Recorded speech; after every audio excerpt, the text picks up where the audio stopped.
Bien, voilà, donc moi je vais embrayer sur mon collègue Maxime avec une présentation qui est en fait parfaitement complémentaire. Je vais vous parler d'isolation extérieure et intérieure des façades. C'est une présentation qui a été faite en collaboration étroite avec mon collègue Timo Demetz. Alors vous allez voir que ma présentation ne sera pas du 50-50, hein. Je vais passer finalement assez brièvement sur l'isolation extérieure.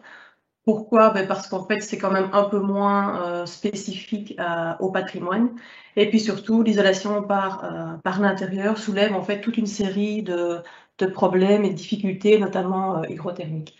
Donc, dans la présentation que vous allez voir aujourd'hui, je vais finalement évoquer les différents systèmes d'isolation par l'extérieur. Je vais vous renvoyer vers des documents de référence. Et par contre, je vais passer nettement plus de temps sur l'isolation par l'intérieur. Alors, nettement plus de temps, en même temps, on n'a que 45 minutes.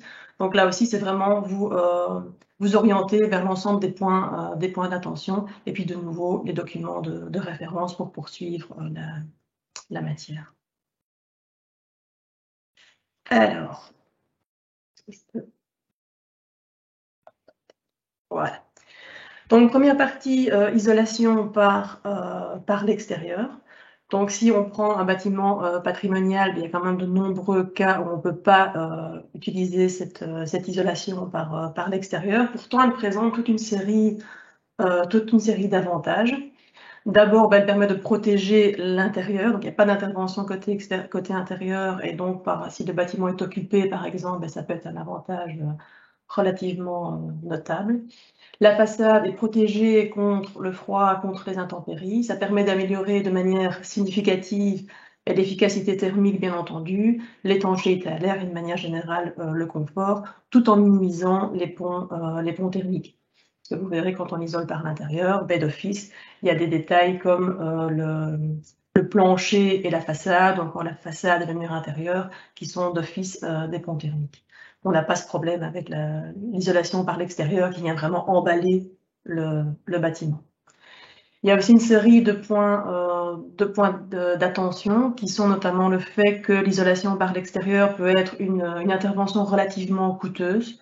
Souvent, c'est dû aux échafaudages qu'on doit placer à l'extérieur pour accéder sur toute la hauteur du bâtiment. Et puis, il y a bien sûr toute une série d'obstacles sur la façade extérieure qui peuvent rendre la mise en œuvre relativement difficile. Ça peut être des balcons, ça peut être des corniches, ça peut être des éléments qui viennent en extérieur. Mais surtout, le gros problème de l'isolation par l'extérieur, évidemment, c'est que ça modifie l'apparence du bâtiment, et pas seulement l'apparence, mais aussi les volumes de façade, et donc ça peut changer les proportions d'une manière qui ne sont pas forcément acceptables. Alors, si on souhaite quand même utiliser cette isolation par l'extérieur, il y a un prérequis qui est relativement évident, mais qui mérite malgré tout qu'on le rappelle, et ce prérequis, je le ferai aussi pour l'isolation par l'intérieur, c'est qu'il faut s'assurer qu'on travaille sur un mur sain et stable. Alors, sur les photos ici, elles sont toutes un peu exagérées, mais malgré tout, il faut bien garder en tête que l'isolation n'est pas là pour cacher les défauts du mur, il faut les prendre en compte, et j'y reviendrai en traitant de l'isolation par l'intérieur. Alors, je vous invite à aller voir l'infofiche 47 du CSTC qui est liée en fait aux EPICS et qui est une sorte d'aide-mémoire sur avant, pendant et après les travaux, mais surtout cette annexe avant permet quand même d'avoir une sorte de checklist des différents points à vérifier avant de réaliser des travaux d'isolation par l'extérieur. Donc, je trouve que c'est un document d'aide-mémoire relativement intéressant qui est disponible sur le site web du CSTC. Vous verrez dans ma présentation qu'il y a différents QR codes qui sont présents. Donc, je vous invite à les scanner pour aller consulter ces documents rapides. Alors, il y a trois systèmes d'isolation par l'extérieur que je vais évoquer aujourd'hui. Le premier, c'est le plus évident, c'est l'enduit sur isolant, aussi appelé ETICS. Donc là, vous voyez la composition. Donc, on travaille avec une colle directement sur le support. On a ensuite l'isolant thermique qui est très souvent un isolant rigide. Ensuite, un enduit intérieur, un enduit de base, pardon, dans lequel est noyé un treillis. Et puis, on a un enduit de finition. Cet enduit de finition, il peut avoir des textures relativement variées, ce qui veut dire que dans certains cas, on peut se rapprocher de l'apparence d'un enduit d'un bâtiment patrimonial. Donc, il y a une unité qui existe, qui est la unité 257, je vous invite à la consulter, vous aurez une vue très large de comment mettre en œuvre et comment concevoir ces systèmes ethics. Et donc là, je vous propose un exemple où l'ethics a été utilisé dans un cas de patrimoine, où là, c'est une construction à colombage. Il y a une variante isolante qui finalement permet de préserver l'apparence tout en améliorant de manière significative les propriétés thermiques du bâtiment. Alors le deuxième système, c'est finalement un peu la même chose qu'un ethics, sauf qu'on va travailler non pas avec un enduit, mais avec un revêtement dur. Donc vous voyez ici qu'on a vraiment globalement la même composition. On a juste le revêtement dur ici, qui peut être soit des briques, soit de la céramique, soit de la pierre bleue. Donc il y a beaucoup de possibilités qui existent. On est juste limité par le poids. Il faut 60 kg du mètre carré maximum pour ce genre de système. Et là aussi, il y a une unité, je vous invite à consulter, qui est toute fraîche puisqu'elle date de l'année passée, voire de cette année. C'est la 279. De nouveau, un exemple d'utilisation de ces isolants avec revêtement dur. Donc là, c'est le projet flamand Mutaci Plus. Donc là, vous voyez sur les deux photos, il faut être attentif avant rénovation, après rénovation. Donc c'est pas un cas de patrimoine, mais là, il y avait une vraie volonté de préserver l'aspect après la rénovation. Et en fait, si vous êtes attentif, vous voyez que c'est vraiment au niveau de la corniche et du décrochage ici de façade qu'on voit en fait, il y a une isolation qui a été placée. Donc, dans certains cas, ça peut être relativement utile. Il y a un troisième système d'isolation par l'extérieur qui sont les systèmes préfabriqués. Je l'ai cité pour mémoire, mais je pense que c'est pas vraiment adapté au patrimoine, donc je vais certainement pas m'y attarder. Voilà, donc j'étais très rapidement sur les systèmes d'isolation par l'extérieur, comme je vous l'avais dit, et on va s'attaquer directement à l'isolation par l'intérieur cette fois, qui permet effectivement d'améliorer l'efficacité thermique, l'étanchéité à l'air, et encore une fois le confort, sans modifier l'apparence et les volumes des façades. Donc de nouveau, c'est pas possible dans tous les cas, c'est pas souhaitable dans tous les cas, mais je pense que ça reste quand même une solution qui est de plus en plus souvent réalisée. En tout cas, on a de plus en plus de questions sur cette technique. Alors, il y a toute une série de points d'attention qui, vous le verrez, sont essentiellement des points d'attention liés à l'hygrothermie et au risque de condensation. Donc, on a choisi de focaliser sur 3 points d'attention particuliers. Et dans une deuxième partie de la présentation, je vous montrerai comment gérer ces différents problèmes potentiels. Donc, ces 3 points d'attention particuliers, c'est une capacité de séchage limitée. Donc, on va voir que quand on isole un mur par l'intérieur, le mur va devenir plus froid et plus humide, ce qui a toute une série de conséquences. Il y a un risque de condensation interne qui n'est pas négligeable entre l'isolant et le mur existant. Cette condensation a différentes origines, on va voir ça ensemble. Et le troisième point d'attention, c'est les nombreuses interruptions de l'isolation, autrement dit les ponts thermiques, essentiellement à tout ce qui est parois internes, donc les planchers, les murs intérieurs notamment. Et donc on va voir dans un second temps comment les gérer. Alors, capacité de séchage limitée. Donc là, vous voyez le cas sur ces 2 images où le mur n'est pas isolé. Donc vous avez sur l'image de gauche le profil de température, qui est relativement... on a un mur généralement massif, donc ce profil est plan, plat. Et on a ici la capacité de séchage du mur. Donc le mur est mouillé par toute une série de sources. Ça peut être l'humidité ascensionnelle, ça peut être les pluies. Vous voyez ici en bleu qu'il peut être mouillé, ce sont des choses qui arrivent. Le mur est humidifié et ensuite il sèche. Il peut sécher vers l'extérieur et vers l'intérieur. Donc ça, ce sont les cas avant mise en place de l'isolation. Une fois qu'on isole, le comportement du mur change. Et vous voyez le profil de température ici, il est sensiblement différent. Forcément, la température diminue fort au niveau de l'isolant. Et donc, la température au niveau du mur intérieur du mur existant, avant, on se trouvait là, maintenant, on se trouve là. Donc, globalement, le mur est nettement plus froid. Ça, c'est une remarque. Et ensuite, cette capacité de séchage qu'on avait, parce que finalement les contraintes en termes d'humidité restent les mêmes, mais la capacité de séchage n'est plus la même. Donc elle est toujours possible vers l'extérieur, mais elle ne l'est plus nécessairement vers l'intérieur. On verra que ça diffère selon le type d'isolant qu'on met qu'on place à l'intérieur. Et donc, en plus, comme le mur est plus froid, ben, globalement, il a aussi moins de capacité de séchage. Donc, capacité de séchage doublement réduite, moins de séchage et le mur est plus froid. Moins de séchage intérieur et le mur est plus froid. Donc, c'est quelque chose sur lequel je vais revenir régulièrement. Mur existant plus froid et plus humide après la pose de l'isolation intérieure, et donc toute une série de conséquences adjacentes. Alors, par exemple, si vous avez l'humidité ascensionnelle, eh bien, une fois que l'isolation intérieure va être posée, ben, ce front d'humidité ascensionnelle, il risque d'être plus élevé. Ça veut dire aussi que dans certains cas, ben, si vous avez ici un soubassement, ben, vous ne remarquez peut-être pas que vous avez ce type d'humidité et elle va apparaître une fois que l'isolant thermique sera placé. Donc, il faut être vraiment vigilant là-dessus. Alors, le deuxième point d'attention, ce sont les risques de condensation interne, qui généralement ont lieu entre l'isolation thermique et le mur, à ce niveau-ci. Et il y a deux sources, la convection de l'air et la diffusion de vapeur. Alors, si on commence avec la convection de l'air, mais on pense généralement au défaut d'étanchéité à l'air. Donc, effectivement, si vous avez des infiltrations, des exfiltrations d'air, qu'est-ce qui va se passer? C'est l'air chaud et humide à l'intérieur du bâtiment qui va sortir par les fuites, qui va rencontrer une surface froide et qui risque de condenser. Maintenant, ce phénomène de condensation, vous pouvez l'avoir aussi même avec une bonne étanchéité à l'air. C'est-à-dire que si vous avez un espace entre l'isolant et le mur, comme c'est schématisé ici, vous pouvez avoir de nouveau l'air intérieur qui passe ici, qui est refroidi au contact du mur, et donc de nouveau risque de condensation.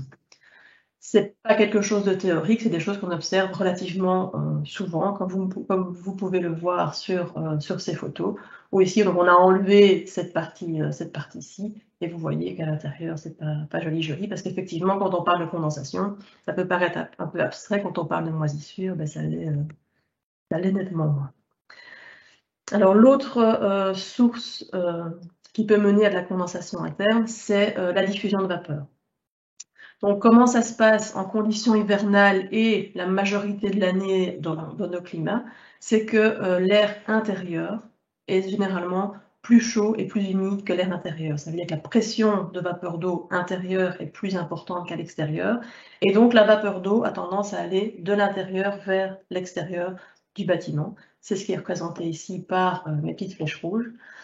Et donc, quand ce flux de vapeur d'eau traverse la paroi, eh bien, si elle rencontre une paroi froide, elle va condenser.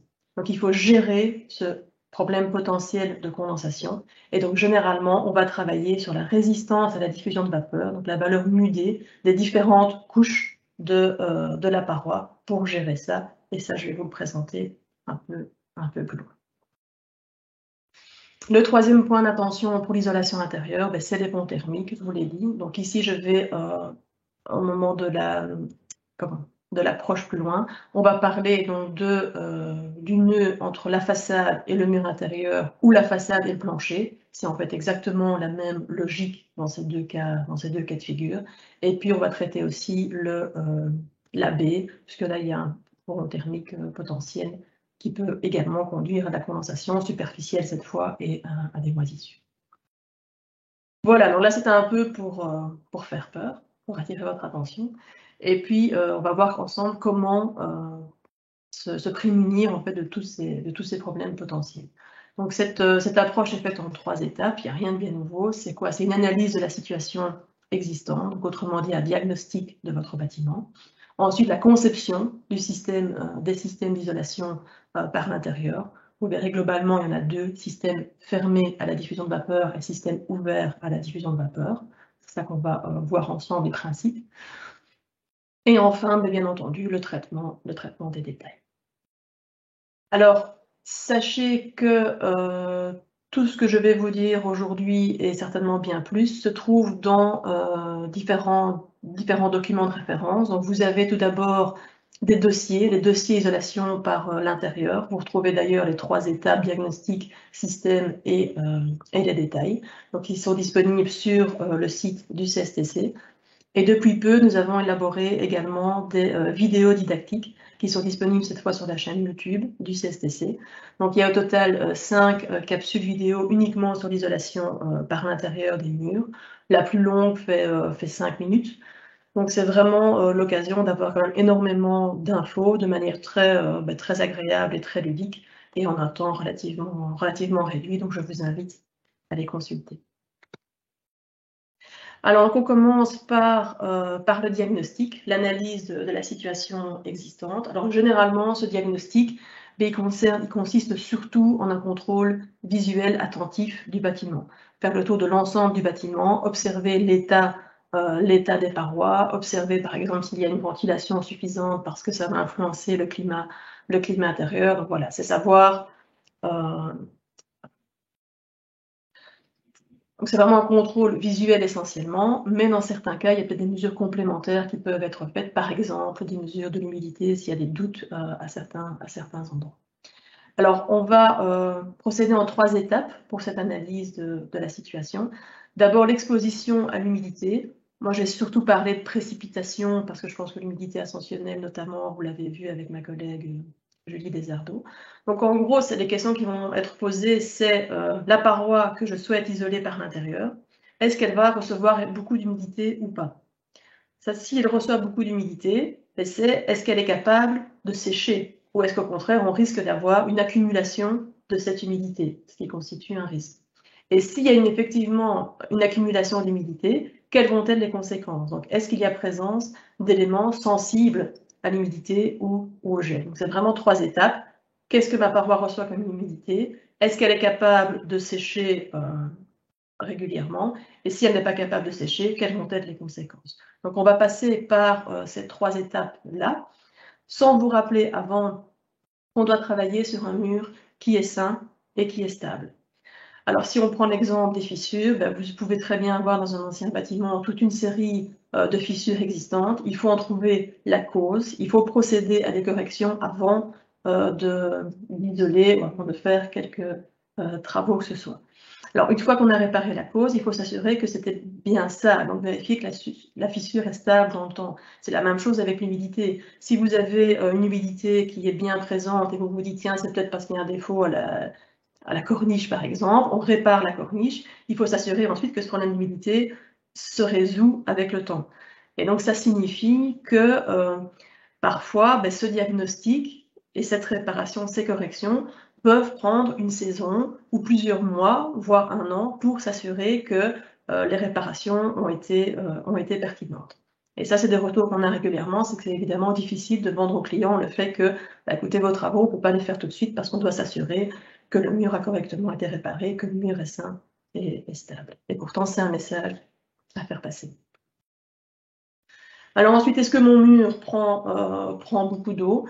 Donc là, il va y avoir différents éléments à prendre en compte. Maxime vous l'a dit, c'est notamment l'orientation. Donc si on doit faire des travaux sur un mur, une façade qui est orientée sud-ouest, il y aura d'office plus de précipitations sur cette façade.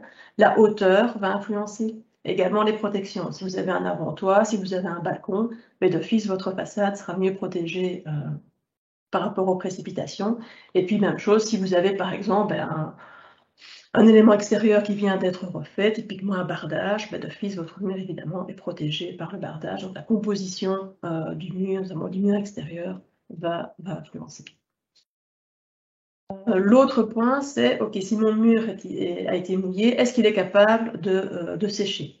Pour s'assurer qu'il puisse sécher, il faut que les matériaux extérieurs soient perméables à la vapeur d'eau. Perméable à la vapeur d'eau, donc ça veut dire une faible résistance à la diffusion de vapeur d'eau, un faible MUD.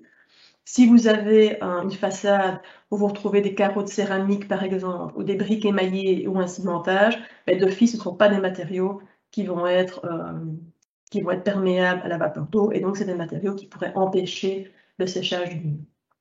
Dans l'exemple que vous avez à droite, non seulement on a un cimentage, mais vous voyez qu'il y a aussi des fissures.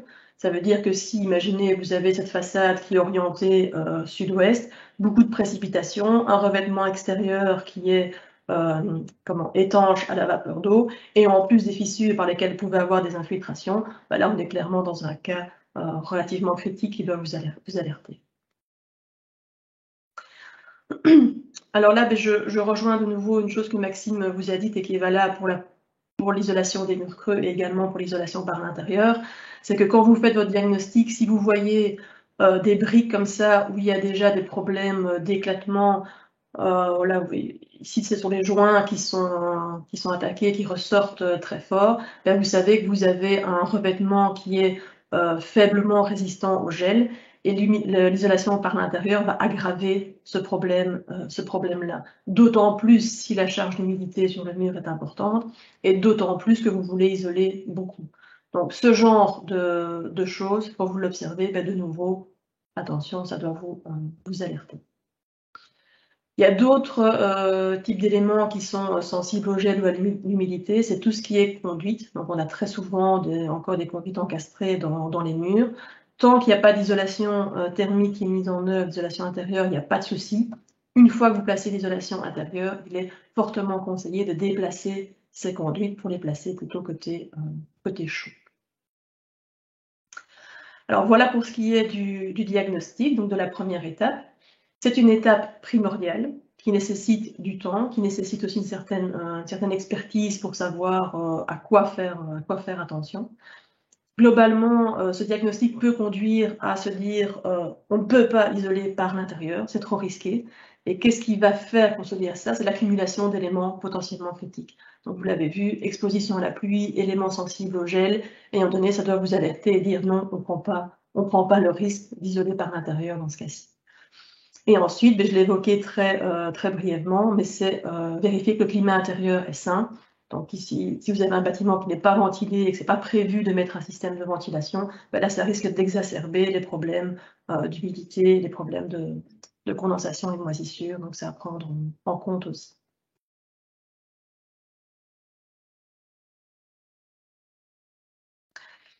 Donc ensuite, on passe à la conception des systèmes d'isolation. Donc on part du principe qu'on a fait notre diagnostic complet. On se dit, OK, on est dans une situation acceptable, on isole par l'intérieur. Et là, il faut faire le choix entre deux systèmes. Donc on l'a vu, il y a un risque de condensation entre l'isolant et le mur existant. Donc il faut traiter ça, il y a deux manières de le faire. Les systèmes fermés à la diffusion de vapeur et les systèmes ouverts à la diffusion de vapeur, qu'on appelle également isolant capillaire actif. Alors on va commencer par le premier. Donc, pour rappel, la pression de vapeur d'eau est plus importante à l'intérieur qu'à l'extérieur. Donc, ça veut dire que ma vapeur d'eau va avoir tendance à migrer de l'intérieur vers l'extérieur. Et pour éviter qu'elle ne condense, qu'est-ce qu'on va faire avec ce type de système? C'est qu'on va l'empêcher d'aller vers une surface froide. On va la garder côté chaud, et donc évidemment, il n'y aura pas de condensation. Comment on va faire pour la garder? Avec un pare-vapeur, ici, qui a un MUD, une résistance à la diffusion de vapeur suffisante. Ça, c'est une possibilité qui est représentée ici. Une autre possibilité, c'est d'avoir un isolant qui lui-même soit suffisamment résistant à la diffusion de vapeur. Et dans ce cas-là, il ne faut sans doute pas placer de pare-vapeur. Et ça, je vais y revenir. Dans tous les cas, il faut que le MUD, la résistance à la diffusion de vapeur de l'ensemble du système, il faut vraiment penser ça comme un ensemble et pas seulement comme l'isolant. Il faut que la valeur MUD de l'ensemble du système soit suffisante pour garder la vapeur d'eau côté intérieur. Alors, comment ça se pose concrètement et donc comment ces systèmes sont conçus? Il y a deux grands types pour les systèmes fermés. C'est soit construire une contre-cloison à l'intérieur, ça peut être en bois, ça peut être en métal. Ensuite, on vient placer l'isolant, le pare-vapeur si nécessaire, et ensuite une contre-cloison et la finition. Le deuxième système qu'on recommande quand même moins, parce qu'il est globalement moins robuste et plus sujet à problème, en tout cas c'est ce qui nous revient, ce sont des panneaux qui sont collés sur le mur. Alors faites attention à l'encollage de ces panneaux, il faut absolument que l'encollage soit tout autour de ce panneau, pas uniquement par plot, et l'objectif c'est quoi? C'est d'éviter la circulation d'air, encore une fois, entre le mur et l'isolant. Alors concrètement, ça ressemble à quoi? Ben voilà, là vous avez un exemple de contre-cloison en bois, ici un exemple de contre-cloison en métal stud, en métal. Et donc dans ce cas-ci, ben, on va veiller à ce que l'armature métallique ne soit pas en contact avec le mur pour essayer dans la mesure du possible de limiter les ponts thermiques. Quels sont les matériaux qu'on va utiliser dans ces cloisons de doublage? On va privilégier les matériaux souples qui se posent bien sur la structure, qui vont mieux épouser les formes du mur existant. Donc on retrouve des matériaux relativement classiques, la fibre de bois, laine de roche, etc. Dans certains cas, on peut aussi avoir des plaques rigides. Elles se posent quand même plus difficilement sur la structure. Le risque d'avoir comme ça des comment correctement posé sans passage d'air est relativement plus critique. Donc on va quand même faire un peu plus attention avec ce type de panneau, et d'autant plus qu'il y a un potentiel impact négatif sur l'isolation acoustique. Et troisième type de matériaux qu'on va retrouver dans les cloisons de doublage, c'est les isolants insufflés ou projetés, fibres de bois, cellulose, etc. Et là aussi, ça reprend relativement bien les irrégularités du mur existant. Alors, avant de mettre en œuvre tout ça, vous verrez qu'il y a, dans beaucoup de cas, il y a encore une finition intérieure sur le mur existant. Donc, une finition intérieure qui peut avoir différentes caractéristiques. Ce qu'on privilégie toujours, ce qu'on conseille toujours, c'est de supprimer la finition intérieure du mur avant d'isoler. Pourquoi? Parce que les règles de MUD, je vous ai dit, il faut que le système fermé ait un MUD suffisant global, et ces règles sont en fait plus sévères si la finition intérieure est gardée, surtout si cette finition est sensible à l'humidité. Alors ces règles, elles sont quoi? Elles sont ceci. Donc pour vérifier que la valeur MUD, que la résistance à la diffusion de vapeur de l'ensemble du système est suffisante, on vous propose un petit graphe qui est celui-ci. Donc d'abord, il faut, comme première étape, fixer le niveau d'exigence. Ce qu'on entend par niveau d'exigence, c'est la valeur isolante, l'amélioration d'isolation que vous voulez mettre, donc l'épaisseur d'isolant, le lambda, et donc la résistance thermique que vous ajoutez. Et puis ensuite, on va lire sur ce graphe la valeur MUD minimale que le système doit avoir. Et vous voyez que si on a enlevé l'isolation, si on a enlevé la finition intérieure du mur, on est dans ce cas-ci, et on doit lire la valeur MUD sur la courbe rouge. Donc on a une valeur MUD relativement faible à respecter. Si par contre on a laissé la finition intérieure qui est sensible à l'humidité, là on doit lire la valeur sur la courbe jaune, et là on voit que c'est beaucoup plus exigeant. Donc si je prends un exemple, je place du XPS par exemple, dans le cas où j'enlève la finition intérieure, eh bien généralement l'XPS est suffisant, il n'y a pas de pare-vapeur à placer en plus. Si par contre j'ai laissé la finition intérieure, eh bien là la valeur MUD de mon XPS ne suffit pas et il faut en plus placer un pare-vapeur. Donc ça a quand même une influence notable sur la conception du système et sur la mise en œuvre. Allez, ce graphe est quand même relativement intéressant. Il peut paraître compliqué, mais il ne l'est pas tant que ça. Et surtout, il y a une vidéo qui explique son fonctionnement. Et donc ça, je vous invite de nouveau à aller visionner cette vidéo. On donne vraiment des exemples concrets. Et pas par pas, on vous explique comment utiliser le graphe ou aller chercher les infos sur les fiches techniques. Donc encore une fois, n'hésitez pas à aller les consulter. Voilà donc pour le système fermé à la diffusion de vapeur, donc s'assurer que le système global ait un UD suffisant. Et ensuite, on passe au fameux isolant capillaire actif. Alors, comment fonctionnent ces systèmes? Eh bien là, on retrouve donc ma vapeur d'eau qui passe de l'intérieur vers l'extérieur, elle migre, et cette fois, dans ce type de système, on n'arrête pas la vapeur d'eau, on la laisse migrer à travers l'isolant. Et c'est possible parce que les isolants capillaires actifs ont en fait une faible résistance à la diffusion de vapeur. Donc ils ont un faible MUD. La vapeur d'eau passe, elle rencontre le mur froid et elle condense. Et dans ce cas de figure, eh bien, ce n'est pas problématique. Pourquoi? D'abord parce que ici j'ai un mortier de collage qui est résistant à l'eau. Donc cette condensation n'aura pas de dommages. Et aussi, ne conduira pas à des dommages. Et aussi parce que j'ai des capillaires dans l'isolant qui vont en fait absorber cette condensation. Donc un capillaire, c'est quoi? Si vous voyez ici mon schéma à droite, eh bien, quand vous avez des tubes relativement fins, eh bien, le liquide, l'eau, a tendance à y rentrer. Et donc il faut que ces matériaux isolants soient perméables à la diffusion de vapeur, et il faut qu'ils soient capillaires. Il faut aussi que mon mortier soit résistant à l'humidité. Donc ça veut dire qu'il faut vraiment concevoir le système en entier. Et puis il faut aussi que ma finition intérieure soit perméable à la vapeur. Donc généralement, on travaille avec des enduits, il n'y a pas de problème, c'est perméable. Mais imaginez après qu'on mette une couleur de finition, et il faut que cette couleur ait également un mudé relativement faible pour que le système puisse fonctionner. Donc de nouveau, pensez le système dans sa globalité, la finition, l'isolant, le mortier, pas dans l'ordre de pose, mortier, finition, isolant. Alors, quels sont les matériaux qu'on va utiliser comme capillaire actif? Ben voilà, vous retrouvez le silicate de calcium, la perlite, béton cellulaire isolant. Ici, j'ai repris les valeurs lambda. Vous voyez que ces valeurs sont plus élevées que pour des matériaux isolants classiques. Ça signifie que globalement, pour la même résistance thermique ou pour la même valeur U, il va falloir mettre des épaisseurs plus importantes. Il faut faire bien attention. Donc, je vous ai expliqué le fonctionnement des systèmes capillaires actifs. Il faut que ces matériaux soient perméables à la vapeur d'eau. Il faut qu'ils aient un mudé relativement faible. C'est le cas des 3 matériaux que je vous ai donnés en exemple. Après, on se retrouve avec d'autres matériaux qui parfois se présentent comme isolants capillaires actifs, mais en fait, ils ne sont pas suffisamment perméables à la vapeur d'eau. Il y a par exemple notamment le silicate de calcium avec des noyaux polyuréthane. On comprend que le principe, c'est avoir un meilleur lambda, mais alors on perd au niveau du fonctionnement puisque le mudé devient trop élevé. Donc là, éventuellement, jetez un œil sur les caractéristiques. Si vous n'êtes pas sûr des caractéristiques du matériau que vous mettez en œuvre, et de nouveau, n'hésitez pas à contacter un CSTC. Alors, en plus des systèmes fermés et des isolants capillaires actifs, ici j'ai repris un exemple concernant les enduits isolants.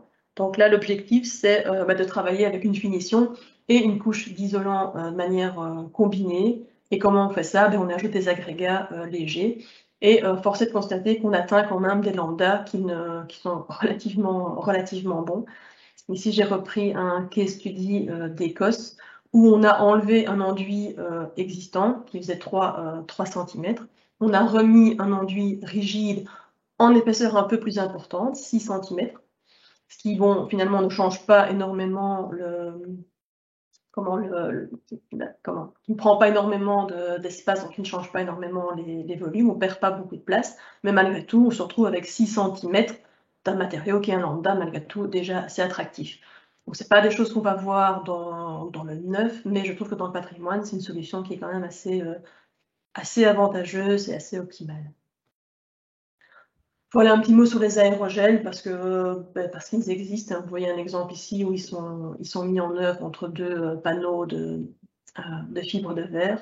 Donc ça se présente sous forme de matelas relativement flexible.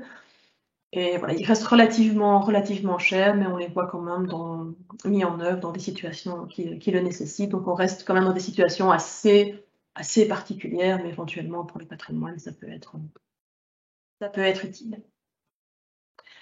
Alors, on en arrive à la 3e étape, qui sont le traitement des détails. Sachez qu'il y a une bibliothèque de détails qui est disponible sur le site du CSTC. Je vous invite également à aller la consulter. Vous voyez une maison type, une coupe d'une maison type où vous pouvez aller cliquer sur les différents nœuds constructifs et vous avez tous les détails qui correspondent. Pendant longtemps, on n'avait que des détails neufs. On a de plus en plus de détails de rénovation. Donc c'est assez intéressant et notamment des détails d'isolation par l'intérieur. Donc je vous invite à aller ouvrir. Alors je vais ici vous présenter le raccord façade mur intérieur. Donc je vous l'ai dit, c'est un pont thermique relativement classique quand on isole par l'intérieur. Alors ici dans le premier cas tout en haut, vous voyez ici le mur de façade. Le mur intérieur, on a considéré une température intérieure de 20 degrés, une température extérieure de 0 degrés. Les chiffres en eux-mêmes ne sont pas très importants, mais c'est les messages qui le sont. Donc vous voyez ici qu'on a un mur relativement froid quand il n'est pas isolé. Quand vous avez vu ma courbe de température schématique, en fait, elle ne correspondait pas vraiment à la réalité. Mais surtout, ici, à l'angle, on a une température qui est encore plus basse qu'en partie courante. Et donc ça veut dire quoi? Ça veut dire qu'on a un risque de condensation superficielle et donc de formation de moisissures. À partir du moment où on isole, c'est le cas ici, vous voyez mon isolation sur le mur de façade, le mur intérieur ne change pas, eh bien, il y a une température de surface qui augmente de manière vraiment significative. Ça veut dire que c'est un impact important sur le confort. Et surtout, ici à l'angle, là on a aussi une augmentation de température qui fait qu'on se prémunit des risques de condensation. Ce qu'on propose en plus, dans le cas d'isolation par l'intérieur, c'est de procéder à un retour d'isolation. Donc dans le troisième cas qui est ici, vous avez toujours l'isolation de façade et vous avez en plus un retour d'isolation ici sur le mur. Et là, on se retrouve avec une température à l'angle qui augmente de manière vraiment, vraiment importante. Et donc on a un détail à ce moment-là beaucoup plus robuste encore que celui-ci, même si celui-ci est déjà tout à fait correct dans la grande majorité des cas. Alors, à quoi ça ressemble? Ben voilà, ça ressemble ici. Vous avez le cas d'une pose d'isolant capillaire actif dans un immeuble à appartement à Bruxelles. Et vous avez ce retour d'isolation. Alors, ça peut sembler très problématique et pas très esthétique, mais il y a des solutions aussi pour ça. Donc ici, vous avez un exemple où le mur intérieur, le mur de refend, a été creusé pour pouvoir y intégrer le retour. Et donc, ça permet de tout garder dans un même plan. Une autre solution, mais je crois que je n'ai pas repris de photo, c'est de faire ce retour d'isolation, par exemple, jusqu'à la cheminée. Et ça permet à ce moment-là, esthétiquement, de mieux faire passer ce retour d'isolation. Le problème est exactement le même, la manière de gérer ça plutôt, la solution est exactement la même pour le nœud façade et plancher. Et donc là, il existe aussi des retours d'isolation, par exemple biseautés, ce qui permet sans doute de mieux faire passer ce retour, ou encore avec des moulures dans lesquelles il y a possibilité de mettre de l'isolant.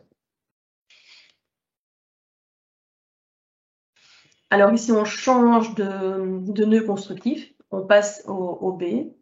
Donc vous voyez ici maintenant mon premier cas, pas d'isolation à l'intérieur. Qu'est-ce qui se passe au niveau de l'angle? Ici, on a une température relativement basse et déjà un risque de moisissure. D'ailleurs, ça s'observe assez régulièrement dans les bâtiments existants. Si ensuite on place une isolation intérieure, eh bien qu'est-ce qui se passe? On voit que la température ici à l'angle, elle diminue.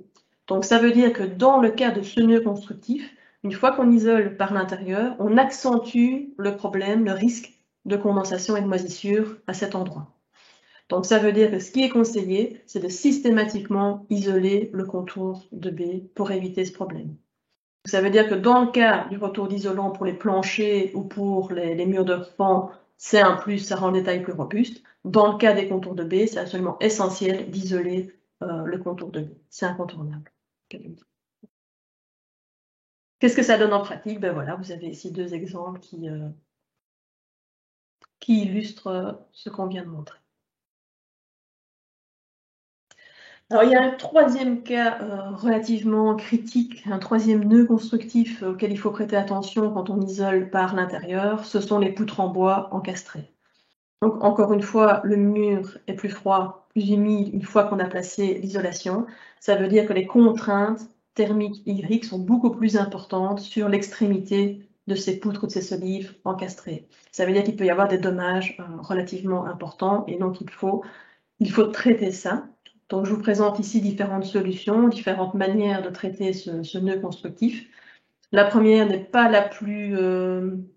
la première n'est pas la première qui vient à l'esprit et pourtant ça fonctionne relativement bien. C'est en fait de ne pas isoler tout autour de la poutre. Voilà, c'est pas très intuitif.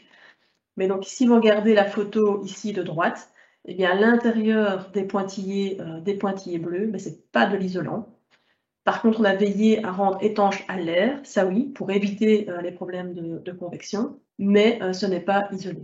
Ou dans le cas du schéma ici à gauche, on a mis moins d'isolant au niveau du contour de poutre et ça permet comme ça de limiter les contraintes à cet endroit-là. Ça, c'est une possibilité. Bon, la deuxième, qui est un peu plus drastique, c'est de placer une nouvelle rangée de poutres, ou autrement dit un nouveau support de plancher. C'est ce qu'on voit ici sur la photo, où on a placé une membrane capillaire, ce qui fait qu'on n'a pas d'encastrement. L'extrémité de la poutre est protégée et fixée par une équerre. C'est aussi une possibilité. Et enfin, la troisième, qui est aussi relativement spécifique.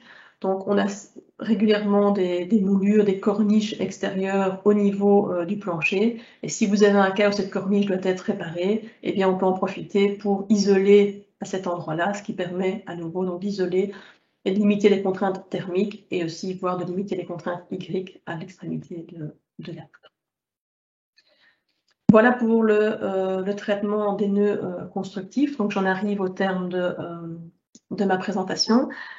On a été très très vite sur plein de choses, mais globalement, qu'est-ce qu'il faut retenir à ce stade-ci? Mais il faut retenir que l'isolation par l'intérieur n'est pas applicable partout, tout le temps. Donc elle peut entraîner toute une série de problèmes auxquels il faut être vigilant. Le diagnostic est absolument crucial. Dans certains cas, ce diagnostic peut conduire à la conclusion qu'on ne peut pas isoler par l'intérieur. Si on décide d'isoler par l'intérieur, il y a deux systèmes qui sont les systèmes fermés et ouverts à la diffusion de vapeur. C'est vraiment des systèmes qui, d'un point de vue hygrothermique, fonctionnent différemment. Donc vous devez faire un choix clair et penser, concevoir l'ensemble du système, pas seulement l'isolant que vous mettez en œuvre, mais tout ce qu'il y a autour. Le mortier, le pare-vapeur, etc. Enlever dans la mesure du possible la finition intérieure qui est sur le mur existant. Et ensuite, les nœuds constructifs, il faut vraiment les penser le plus tôt possible. Garder en tête le retour d'isolation quand c'est possible. Isoler le contour de baie tout le temps. Et porter une attention particulière aux éléments qui sont sensibles au gel. La dernière chose qu'il faut retenir, c'est qu'on vous fournit, CSTC, on vous fournit des infos, des outils, donc n'hésitez pas à aller les consulter et à venir nous voir si vous avez des questions. Voilà, il ne reste plus qu'à vous remercier pour votre attention et je suis disponible pour répondre à vos questions. Merci Clarisse et merci aussi pour respecter le temps. J'ai déjà quelques questions concernant les systèmes capillaires actifs. Donc, en cas d'humidité d'origine ascensionnelle, vers quel système et précautions s'orienter? Donc, est-ce que ça serait acceptable d'appliquer un système capillaire actif sur un mur avec l'humidité ascensionnelle, ou est-ce qu'il faut quand même plutôt choisir pour un isolant synthétique étanche qui est étanche à l'humidité et aux vapeurs aussi? Alors la bonne réponse, c'est qu'il faut d'abord traiter l'humidité ascensionnelle. Ça, c'est certainement la bonne réponse, mais ce n'est pas toujours possible. Donc, ça, je sais d'expérience. Et donc, il y a des cas et aussi des cas bâtiments classés et surtout en Wallonie, donc des constructions moellons pierre naturelles qui ne sont pas toujours très évidents à traiter contre l'ascensionnel. Et qu'est-ce qu'il faut faire dans ce cas-là? Je dirais que justement, si le choix doit se faire, on va plutôt aller vers des systèmes ouverts à la diffusion de vapeur dans le cas d'humidité ascensionnelle. Oui. Je vais être un peu méchant, mais en fait, est-ce qu'il y a des solutions pour des solutions boîte en boîte? Donc, en fait, on fait une isolation à l'extérieur, mais on laisse une vide entre l'isolation et le mur extérieur, une vide ce qu'on ventile avec de l'air de l'extérieur. Est-ce que ça pourrait être quelque chose qui est acceptable? Parce que je sais d'expérience qu'il y a quelques cas où on a fait ça et intuitivement, ma connaissance est uniquement intuitive, ça me semble logique, en fait, ça me semble quelque chose qu'on peut faire. Évidemment, la paroi extérieure ne fonctionne plus comme barrière thermique, mais quand même, ça peut mieux protéger la paroi. Donc, certainement, dans des bâtiments classés, ça peut être important. Est-ce que ça, c'est une solution faisable? Je pense que c'est une solution parfaitement faisable, mais qui nécessite une conception à part entière. Donc ça veut dire qu'à ce moment-là, la paroi intérieure qu'on reconstruit, donc comme tu dis, une boîte dans une boîte, ça veut dire qu'elle doit respecter beaucoup plus de fonctions que simplement la cloison isolante qu'on va mettre. Donc il doit y avoir par exemple un pare-vent entre cette cloison qui est faite et le mur existant, puisqu'il y a une circulation d'air, donc il faut un pare-vent. Il faut le pare-vapeur, et puis surtout, il faut traiter l'étanchéité à l'air à toutes les jonctions. Donc là, on ne peut plus avoir une étanchéité à l'air qui va se faire côté extérieur par différents matériaux. Sinon, ça veut dire qu'à chaque jonction de plancher, à chaque jonction de baie, il faudra être extrêmement, extrêmement vigilant. Donc je pense que c'est une solution qui est parfaitement acceptable, qui a son coût, parce qu'on reconstruit une paroi, on reconstruit un mur, et qui conduit à des problèmes encore supplémentaires que ceux que j'ai évoqués ici durant les 45 minutes. Oui, donc c'est quelque chose qui n'est pas simple à effectuer. Donc, je crois que ça reste vraiment pour des cas très spécifiques. Oui, tout à fait, tout à fait. Il y avait une question, parce que la bloc chaud-chanvre, est-ce qu'on peut considérer ça aussi comme un système capillaire? Oui, tout à fait. Oui, ok. Donc, c'est essentiellement un mortier à base de chaux hydraulique, je pense, avec du chanvre dedans, mais c'est un mortier qui est un matériau pierreux poreux qu'on peut considérer ainsi. Euh, attends, il faut m'organiser mieux. Ah oui, il y avait une question que je ne comprenais pas complètement. Donc, si le système capillaire colmate, comment on procède? Est-ce qu'il y a un risque des systèmes capillaires colmate qui sont bloqués ou qui sont... Que les capillaires ne soient plus... Oui, c'est comme ça que j'ai compris la question.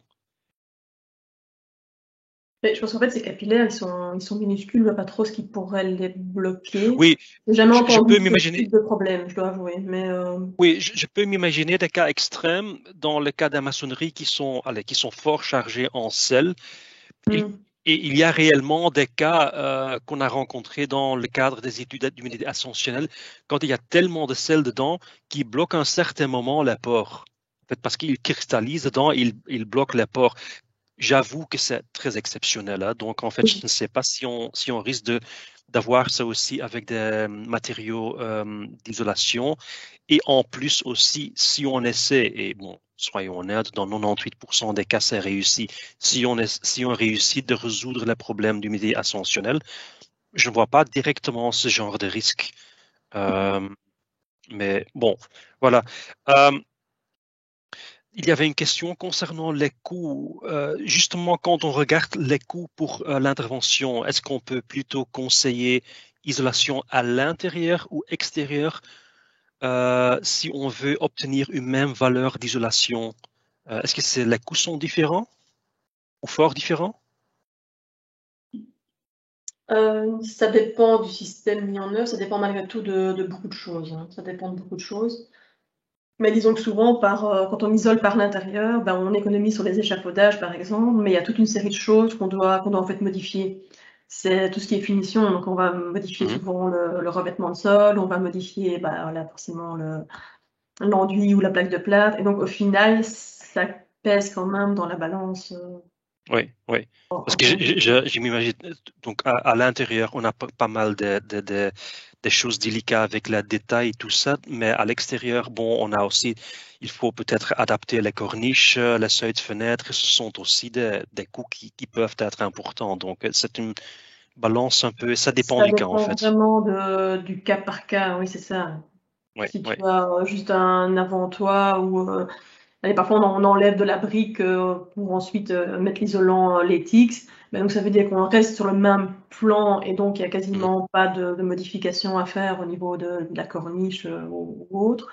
Bah là forcément on va rationaliser les coûts. mhm, Et par contre à l'intérieur, bah, souvent quand on travaille à l'intérieur, on en profite pour refaire tout, surtout avec un bâtiment intérieur qui est nu le plus souvent, en mhm. tout cas la plupart des chantiers qu'on a suivis c'était le cas. Oui, Et donc, il y a plein d'autres coûts annexes.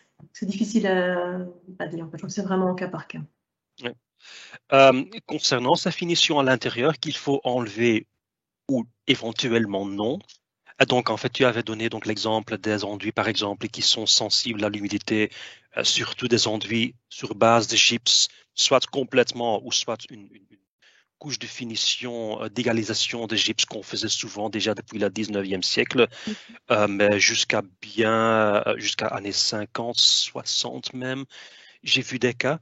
Mais en fait, on trouve aussi souvent des enduits intérieurs avec le but de protéger les murs contre les effets d'humidité et de sel. Et je sais par exemple, dans la première moitié du XXe siècle, ce qu'on faisait souvent était en fait un cimentage dans lequel on ajoutait encore des produits comme l'huile de lin ou des bitumes même, ce qui sont très étanches.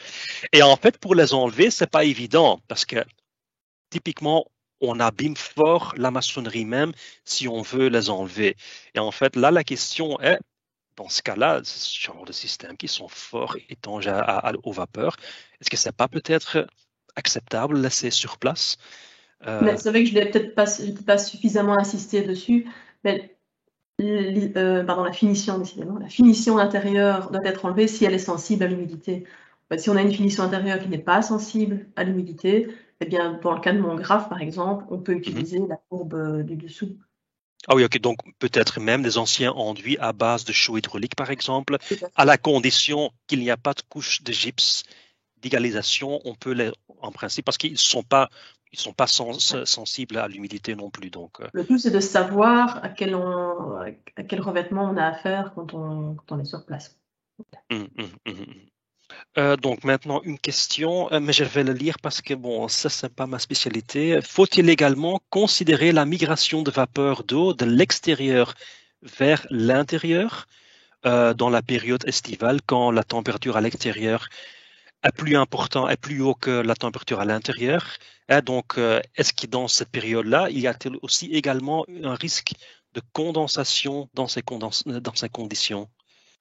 Alors, effectivement, en situation estivale, ben, la migration de vapeur d'eau, c'est inverse, donc elle se fait de l'extérieur vers l'intérieur. Et généralement, les problèmes de condensation sont moindres et surtout, ben, on se retrouve avec plus de possibilités de séchage aussi.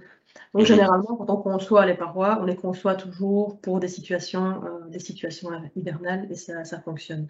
Après, quand on fait des simulations de parois, ben, là, on fait des simulations dynamiques, on voit un peu ce qui se passe et mhm. généralement, s'il y a une condensation estivale qui se fait, eh bien, elle est régulée voilà, avec le temps. Ouais, ok. Et j'ai aussi une question sur le type de matériaux qu'on peut appliquer, notamment donc les panneaux de liège. Un mot que je ne comprends pas, mais c'est imputrescible. Sorry, je suis néerlandophone, donc mais bon, je lis la question. Donc, les panneaux de liège constituent-ils d'une bonne solution pour un système fermé à la vapeur? Est-ce qu'ils sont en fait fermés à la vapeur? Alors, est-ce qu'ils sont fermés à la vapeur? Moi, je ne les mettrais pas en œuvre comme ça. Je passerai un système par vapeur dans tous les cas. Euh, Et J'ai on pas ajoute, d'expérience dans le domaine, donc je préfère ne pas répondre à la question. Mais, et on ajoute si on applique une finition enduit à argile, est-ce que ça améliore l'étanchéité à la vapeur ou non? Honnêtement, je n'ai aucune idée, hein. un Euh, enduit argile est par air, mais n'est pas par vapeur, hein. mhm, Enfin, ok, ok. Et j'ai une dernière question pour terminer. C'est pour ça que c'est la dernière question. Euh, Dans le cadre des objectifs de stratégie de rénovation pour le bâtiment, est-il possible d'arriver à des labels A zéro carbone en isolant les façades par l'intérieur? Ou faut-il considérer que le bâtiment ou une isolation par l'extérieur n'est pas possible, n'atteindront pas généralement pas ces objectifs? Et je pense aussi peut-être que je peux ajouter la question, est-ce que c'est la peine de vouloir obtenir... Enfin non, parce qu'en en fait, il y a toujours des points d'attention qui, dans ce cas, sont plus importants, notamment les toitures, les châssis, les vitrages, des choses pareilles. Mais si ça, c'est déjà complètement idéal, est-ce qu'on peut obtenir cet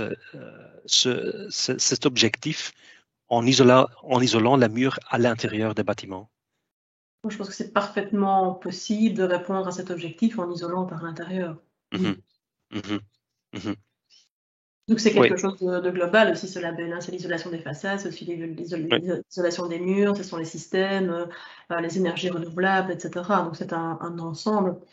Mais Ce que je veux ajouter, parce que c'est quelque chose qu'on rencontre souvent avec des bâtiments classés, où la possibilité pour isoler sont souvent limitées, par exemple, à cause donc des détails, des proportions des espaces, des choses bêtes que, par exemple, il y a une cheminée en marbre qui est au milieu de la pièce et qui, après isolation, n'est plus au milieu. Donc, ce sont des choses qui sont importantes dans le patrimoine.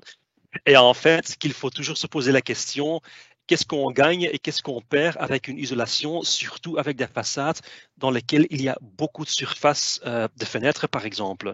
mhm. Donc, je me rappelle un cas en Anvers où on pouvait obtenir une économisation d'énergie via la façade de 6% sur le total par le simple fait que plus que la moitié des façades étaient vitres qu'on ne pouvait pas changer, qu'on ne veut pas remplacer. Et à ce moment-là, il faut toujours se poser la question, qu'est-ce que je vais gagner avec ça?